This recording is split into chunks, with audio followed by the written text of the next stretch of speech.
Narito ang mga dapat nating abangan sa mga susunod na eksena ng FPJ's Batang Quiapo. Labis ang paghihinagpis ni Rigor nang matagpuan niyang nakahandusay na ang kanyang anak na si Santino. Plano sana nilang iset up si Tanggol. Ngunit imbis na ito ang barilin, si Santino ang tinamaan ng bala. Wala nang nagawa si Rigor kundi ang mapahiyaw at humagulhol sa matinding sakit.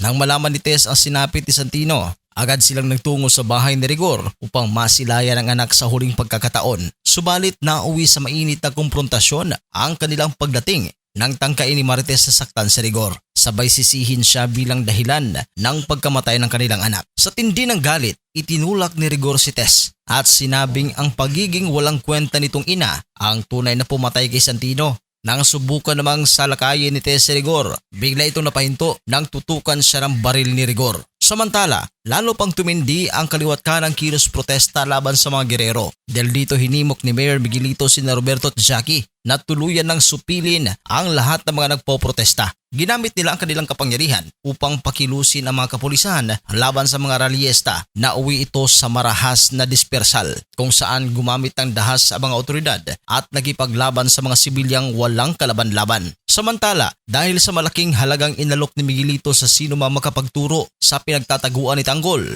nagtungo sa City Hall ang Tridor si Ben upang ipaalam na alam niya kung saan nagtatago ang mga ito. Kasalukuyang nanunuluyan ang grupo ni Tanggol sa bahay ni Ben at ito ang naging pagkakataon niya upang makapaghiganti. Sinisisi kasi ni Ben si Tanggol sa pagkamatay ng kanilang leader na si Primo, kaya't walang alinlangan niyang ipinagkanulo ang kinaroroonan ng mga ito. Nang subukan niyang lumapit kay Miguelito, hinarangan siya ng mga bodyguard bilang bahagi ng mahigpit na seguridad ng alkalde. Dahil dito napilitan siyang isigaw na alam niya kung saan nagtatago si Tanggol at ang grupo nito. Dito naman ay tinanong ni Miguelito kung totoo ang mga sinasabi nito. Matapos makumpirma ang impormasyon, agad na nagsagawa ng isang malaking operasyon ng mga polis na pinangunahan mismo ni Miguelito upang lusubin ang kinaroroonan ng mga ito. Ngunit may isang kondisyon lamang si Ben: huwag idamay ang kanyang asawa. Habang nakapalibot na ang buong kapulisan sa bahay, isinigaw ni Miguelito mula sa labas na siguradong hindi na sila makakatakas sa pagkakataong ito. Rinig na rinig ng mga nasa loob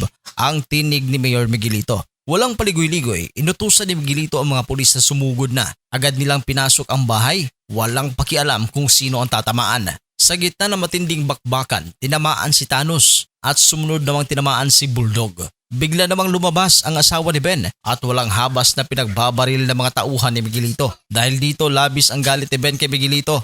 Ikinagalit niya na sana'y hindi siya nagtitiwala sa mga gerero. Sa tindi ng galit at pagkadismaya, nanlaban si Ben. Ngunit agad siyang tinamaan ng bala mula mismo kay Miguelito. Abangan ang mas mainit at kapanapanabik na mga eksena sa FPJ's Batang Quiapo. Huwag kalimutan na mag-subscribe sa teleseries PH.